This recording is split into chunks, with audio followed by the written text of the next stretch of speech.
À part 4 saucisses qui se courent après, on n'a pas vendu 1 kilo de porc.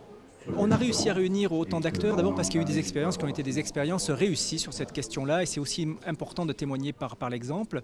Et il y a à la fois des demandeurs, tout le monde est demandeur, le monde agricole est demandeur pour trouver du débouché, la restauration collective pour faire de la qualité vis-à-vis de son public, et les intermédiaires, parce que c'est également leur rôle pour pouvoir approvisionner la restauration collective. Donc c'était une réunion positive et plutôt productive. Et l'enjeu est assez simple aujourd'hui face aux enjeux de l'agriculture, c'est comment arriver à valoriser localement dans la restauration collective de la production dans ce département des Hautes-Alpes.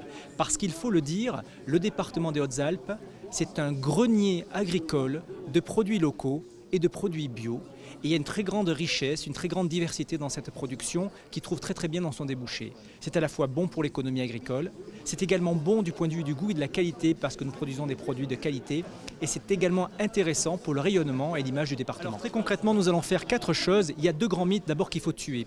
Le premier mythe, c'est de dire que acheter, notamment dans le cadre du Code des marchés publics, des produits locaux, c'est impossible, et on a montré que ce n'était pas le cas. Il est possible d'acheter de la production locale en sachant se servir notamment des nouvelles clauses dans le Code des marchés publics. Ensuite, on a essayé de tuer également un mythe qui est de dire qu'acheter local c'est cher. Ce n'est pas vrai. Acheter local, dès lors qu'on respecte la saisonnalité, dès lors qu'on respecte les quantités qui peuvent être produites par le marché local, ce n'est pas plus cher qu'acheter de manière industrielle. Et puis donc on va conduire 2 actions. Une première action en direction des acheteurs publics, puisqu'on va diffuser un ensemble de guides et de boîtes à outils leur permettant d'acheter local. Par exemple, ici était là le centre hospitalier de Gap, qui est un de nos grands acteurs et grands acheteurs dans le département. Ça, c'est la première action. Et la deuxième action, c'est un rôle de mise en relation entre la production agricole du département et les acheteurs, parce que dans les affaires, c'est souvent comme ça, il faut rencontrer un offreur et un acheteur.